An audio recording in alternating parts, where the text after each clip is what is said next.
한 국가의 대외 정책은 냉철한 현실인식과 함께 당당하고 자주적인 원칙이 있어야 합니다.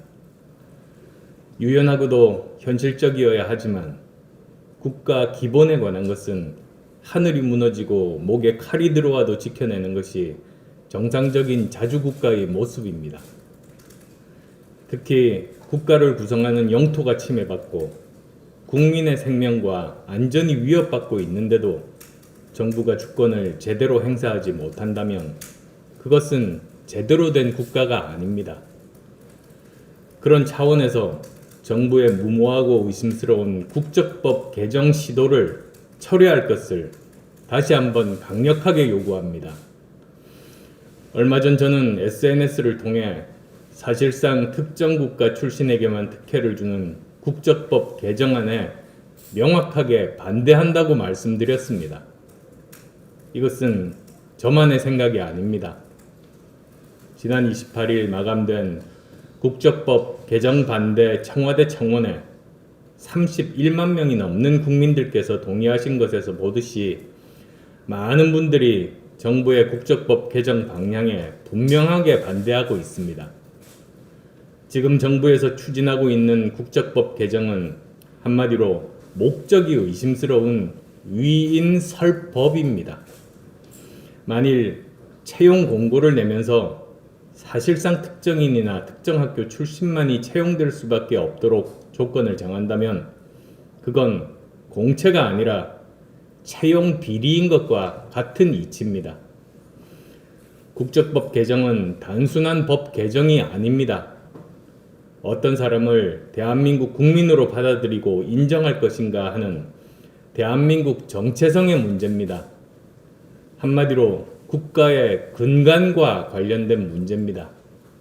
사안의 중대성으로만 따진다면 국민 투표에 붙여도 과하지 않을 겁니다. 이런 중요한 사안을 친정부 인사들만 모인 요식적인 공청회로 끝내고 일반 국민들 의견은 수렴조차 안 하는 이유를 납득할 수 없습니다. 많은 분들은 이번 국적법 개정이 특정 국가 눈치 보기의 일환이며 정치적 의도가 있다고 의심하고 있습니다. 만에 하나 특정 국가 출신들을 정치적 지지 기반으로 끌어들이기 위한 것이라면 당장 중지하는 것이 마땅합니다. 그렇지 않아도 일부 중국인들이 김치도 중국 것이고 한복도 중국 것이라는 억지 주장을 펼치며 전 세계를 상대로 문화 사기를 벌이고 있습니다. 이것을 그대로 방치하면 나중에는 대한민국의 소중한 문화마저 자기들 것이라고 우기는 문화 침략으로 이어질 겁니다. 뿐만 아닙니다. 지금 중국의 대한민국 영토 침해는 심각한 수준입니다. 자신들의 영해뿐만 아니라 동경 124도 서쪽의 서해 공해상 전체에 우리 해군 함정에 진입을 막고 있습니다. 그런데도 우리 정부가 항의 한번 제대로 했다는 소리 못 들어봤습니다. 반면에 서해는 물론 동해 바다까지 중국 해군의 작전구역이 된 지 오래입니다.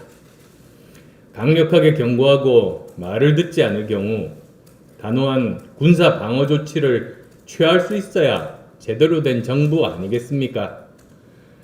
이렇게 대한민국의 당연한 국가적 권리가 부당하게 제약되고 부정되는 상황에서 국적법 개정까지 이루어진다면 문재인 정권은 한중 관계를 갑신정변 직후에 애속관계로 되돌린 굴욕적인 중국 4대 정권이라는 역사의 평가와 비판을 결코 면할 수 없을 겁니다. 정부 여당은 당장 국적법 개정을 중단하고 김치마저 자기들 것으로 포장하려는 중국의 무모한 문화사기 행각과 영해 침공 행위에 대해 당당하고 강력하게 대처하시기 바랍니다.